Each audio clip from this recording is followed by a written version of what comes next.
All right, let's talk about iPadOS 15. Okay. The newest version of iOS for the iPad. So, okay, I did a video about iOS 15 first. Lots of really cool features. FaceTime has SharePlay built in now. There's this live text feature in the gallery where you can select text wherever you want. Lots of really cool stuff. Definitely watch that video if you haven't already. Then we also made a video showing iPadOS 15. Now this is the one that has some expectations to it, right? So M1 iPad Pro came out and it's this crazy powerful chip. Benchmarks over the 16-inch MacBook Pro, 16 gigs of RAM in a tablet. We're all looking at this like, okay, the iPad has reached yet another ridiculous performance peak and it's just still an iPad. What are they going to do with this, right? So this is before WWDC, and I had a little montage in the video because there's a lot of us sort of talking about this, like, well, maybe iPadOS 15 is going to be finally like unlocking some new features, some new power, some window management, something to take advantage of this new chip because the iPad's crazy overpowered, right? So it comes out, it's announced at WWDC, developer beta. I install it, we start using it. It's basically the same thing. It's very similar. It does have some pretty cool features. Again, it has all the same iOS stuff we were talking about, live text. It's got SharePlay and FaceTime. It's got the new maps. It's all shiny and with all these little tiny trees and everything. Very cool. Performance is great. I've been using it. It's actually a really stable beta, the public beta now. But on iPadOS specifically, there's like 3 major new UI tweaks. And none of them for me really changed the way I use the iPad. Like I got my hopes up a little too high for this. I think a lot of people did. We probably did, but they are pretty cool. The big one, number 1, is you can put widgets anywhere on the home screen now. Neat. I've been doing that on Android for like 10 years now. So that's great. Appreciate that, Apple. 2, it's the same multitasking fundamentals, but they've surfaced it now with these 3 dots that appear at the top of the screen everywhere you go. It's either full screen app, split screen app, or slide over app. Yeah. And before on the iPad, I actually really like this because I don't really use slide over. Like I just forget about that gesture. And a lot of times if I'm thinking about doing split screen, I will remember how many gestures I have to do it. And I just won't do it. I'm like, never mind. I'll just go back and forth. I'll go back and forth. It's fine. But the fact that these 3 dots pop up everywhere now, every time you're in an app, makes me, a power user, more likely to go in and split screen because it's just always a tap away. And now real quick, if I remember, so I wasn't here last week when you guys filmed all this, so I didn't get to see most of it working. But if I remember correctly from WWDC, were they dots or it was almost like a little menu, right? That kind of showed what it's doing. So like split screen was like you tap the dot first. You tap the dots, it expands, shows you that menu. Okay. And then you'd pick one. Which I remember that menu being like, oh yeah, people are going to use this way more because they remember what it can do instead of having to know the gestures from it. Yeah, that's like the best. That is basically why I love it so much. It's because you remember that you can do it all the time. So I do split screen a little more often than I used to. But the last thing is Quick Notes, which is it's literally just an Apple Notes feature. I didn't use Apple Notes either very much. I use Pocket. I use other note-taking apps. I use TickTick. Google Keep, doesn't matter. Now, with Apple Notes, you can swipe up from the corner at any point in iPadOS, and it'll give you a quick note. And you can just write something down and save it. Kind of like you could if you're on the lock screen in Samsung. I was going to bring that up. It's a Samsung Note. It's the same thing. I actually used to use that pretty often, like between like getting ready to go to the grocery store and like walking through the parking lot. I would just be like, oh yeah, and just whip out that was the only thing I used the pen for. So good. It was really nice. It was always like that one thing, like, oh, I'm not a big stylus guy, but there is this one really useful feature.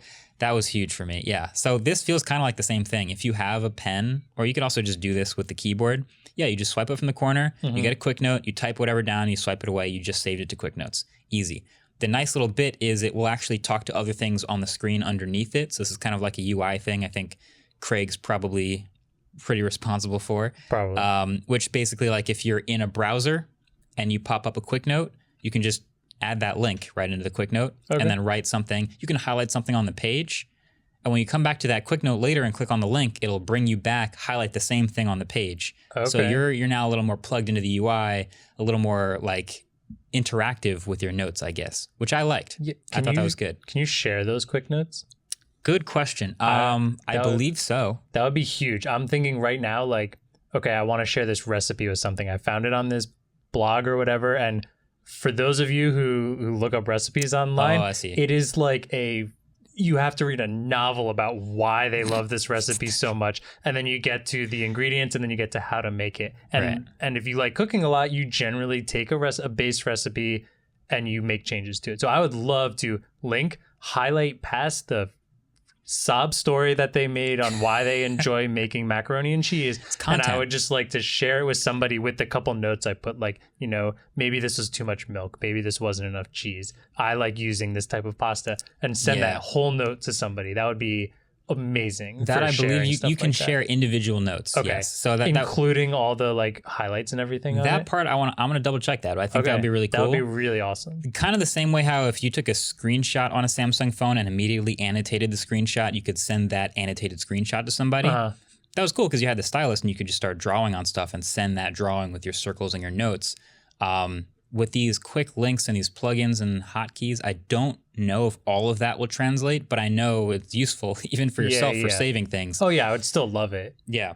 So it's not the revolutionary changes the way I use the iPad type software update. Maybe some of us were getting our hopes up for, but I don't want to let my expectations be the thief of my joy. Yeah. I want to just enjoy iPadOS for what it is. And for the couple people like me who are maybe teetering on just getting rid of the MacBook entirely, I'm just going to tell you it's not going to push you over the edge. There's nothing like extra here for the file system or for window management that's going to really make you go, okay, now I can get rid of the MacBook. Now I don't have to have two things in my backpack. So the iPad maintains its position as a secondary computer to me, and that's fine. I don't really mind that. But yeah, I think there's a lot of people who are waiting for like maybe something a little more that we didn't quite get.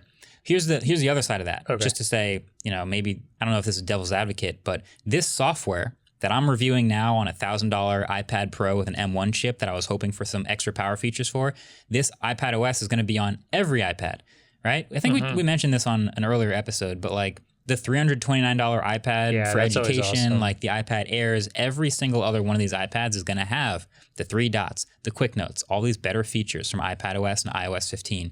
And they all just got that much better. Yeah, so sure. While the $1,000 iPad with M1 disappointingly doesn't get pushed over the edge of cannibalizing MacBook sales, I can't say that doesn't shock me because all the other iPads get better too. And that's just kind of where they live in between iPhones and MacBooks. It sounds like I'm just conceding the iPad being a not great I thing. wanted to ask that question. Do you think there ever comes a point, which is funny because they made all the ads like, what is a computer? But are they ever going to overtake the MacBook? I think as long...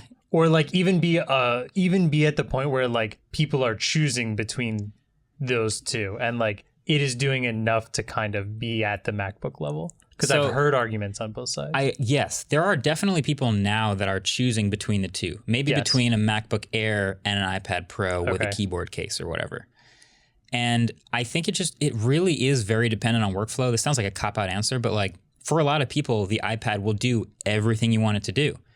I'm saying iPadOS is not the reason it now does everything you want it to do. It already did everything you wanted it to do, just a little more easily now. Okay, let me rephrase the question a little bit. Okay. If you were, because like I can see a lot of people doing that who maybe haven't grown up on laptops as long. Do you think there's anyone who has a MacBook or MacBook Pro that is going to be like, my next device is strictly iPad?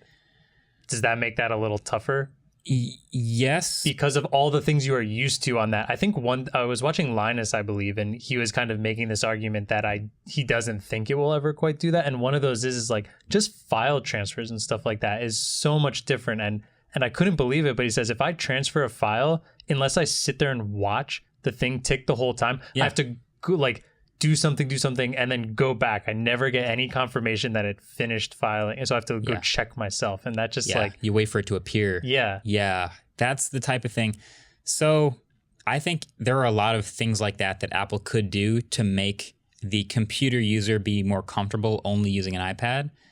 But in general, and I kind of want to be wrong here, but I think as long as Apple sells a computer, their what's a computer thing is really just advertising. They're not going to overlap the computers they also sell. Yeah, because they're cannibalizing their own sales in that sense. So why would they? They didn't get to be a $2 trillion company by, oops, we're not that good at business. We accidentally cannibalized our own sales. Like, they're pretty good at this stuff. I mean, they did kind of, maybe this isn't the best example, but they did kind of do it with iPod. How so? With Phones, the iPhone? Yeah. Like, remember even that like random iPod they threw out like 2 years ago is like, we bought it and we're instantly like, why on earth would anybody buy this? It is kind of different, I think. I think it got cannibalized by the times we live in. Like the fact that the iPhone has an iPod built into it, it completely 100% overlapped, and people would buy the iPod if they just wanted a cheaper version and didn't need the phone features. Where like if people are choosing between an iPad and a computer, it's not so simple where you're just like, do I want the keyboard or not? Like it's a very software workflow problem that you just have to commit to. But yeah, I think the iPod was a victim of the times. Do you think there's a specific accessory, the iPad, where if they like perfectly nailed it, could be that final leap over? And like, let's imagine this would be the leap where Apple would basically kind of like decide to stop selling MacBooks and sell only iPads. I feel like it's keyboard. Yeah, for me, I was going to say keyboard and like the balance of it. If they made a keyboard that really balanced as well as a MacBook does, which is really hard because the iPad weighs a lot more than the screen of this laptop. Yep, exactly. But if they could pull that off, if they made like some sort of a Surface like magnet prong thing, and now you have like a 4-pound laptop, but it's weighted perfectly, at that point I could stop using my MacBook. Okay. But and it would need Final Cut. And Pro apps. I don't personally edit on the laptop, but I would love to see Pro apps on the iPad Pro. That being said, I don't see that happening anytime I don't soon. either, because it would sacrifice portability. So it would have to be some crazy invention in the future that somehow pulls that off with still making. Yeah, even third-party companies aren't making that. It's like such an engineering... I think the iPad weighs 1.6 pounds, the iPad Pro. And so if you want it to weight in a way where it can just sit like a normal laptop, the base has to weigh at least 1.6 pounds, which it does, by the way. The iPad, I think, is 1.5, and the base of the Magic Keyboard is 1.6, and it's already like kind of teetering, and I put it on my lap, and it just falls right over. I'd need something to be like 2.5 pounds. Now you're talking like twice the weight of an actual MacBook for what? A touchscreen for iOS? Like it is weird.